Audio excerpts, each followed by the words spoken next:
पूर्वीच्या कामाला स्टिक जास्त लागतात. अनुभव ज्यांनी केला असेल त्यांनी स्टिक म्हणून एक एक नाही घ्यायचं, घ्यायचं तर पॅकेटच घ्यायचं. तो पॅकेट तेवढा आपल्याला लागूनच जातो. आता फॉर वूल म्हणजे काय कळलं, वूलन कसं ओळखायचं समजलं. त्याच्यानंतर स्टिक समजल्या कोणत्या वापरायच्या, काय वापरायच्या, चांगल्या क्वालिटीच्या स्टिक. तरी पण कोणतं पण मटेरियल घेतल्यानंतर जी सॉफ्ट आणि प्लेन शाईन बाजू ना ती डायरेक्ट खाली जाऊ द्यायची आणि जी रफ बाजू आहे ती वरच्या बाजूला आपल्याला काम करायला वापरायची.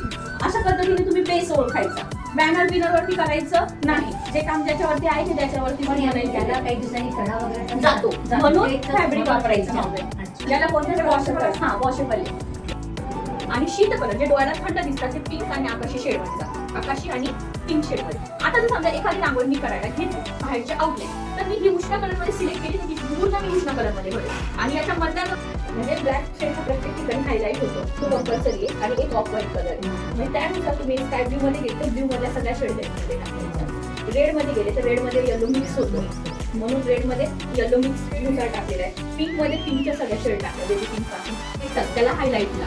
मग आता याच्यामध्ये मरूनला रेड टाकलेला आहे. त्यानंतर हा इथे काच दाखवायची मला म्हणून गोल्डन कलरची जरी दाखवली, खाली हिरवे काळे दाखवले. त्यानंतर तांब्याला तांबूस कलर होता माझ्याकडे तो टाकला. त्याच्यात स्वस्तिक दाखवतो. आता एक प्रकार असा स्वस्तिक वाटेल वाकडा आहे का, वाकडा आहे तो गुढी वाकडी, गुढीची दांडी वाकडी म्हटलं त्याच लाईनला तो स्वस्तिक जाईल ना क्रॉस मध्ये.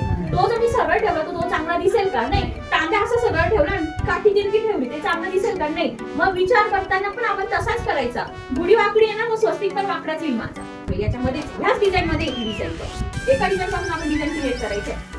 आता तिने काय केलं, मग साईडचे मी मोर पीसी कलर टाकले. मग त्याच्यानंतर हा हायलाइट उष्ण कलर घेतला. मी काय बोलली, हा उष्ण कलर मध्ये तिने इथे पूर्ण उष्ण कलर टाकले, त्याच्यात व्हाईट कलर टाकलेला आहे. मोर हा शीत कलर मध्ये जातो म्हणून मध्ये शीत कलर वापरलेले. थंड दिसतो ना मोर डोळ्याला बघितल्यानंतर. अशा पद्धतीने म्हणजे आधी काय केलं ऐका, आधी काय केलं मी पूर्ण ग्राउंड टाइम वाढवून नव्हता. आता आधी सर्वात आधीच्यापासून हा बेस आहे फक्त. ह्या बेस पासून ही डिझाईन क्रिएट केली.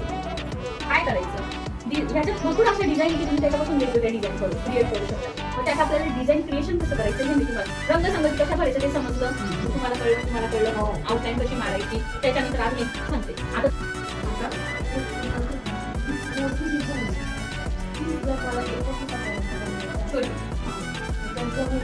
जमेल स्केच काढायचं तर स्केच पाठवायचं तुम्हाला. मग काय करायचं, ट्रेस मारला खाली याच्या खाली साधं पिकट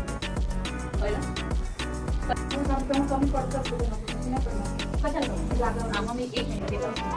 तुमचं म्हणणं असं आहे की पाकळ्या कलर कॉम्बिनेशन घेतलं म्हणजे समप्रमाणात पाकळ्या मिश्रमध्ये नाही सम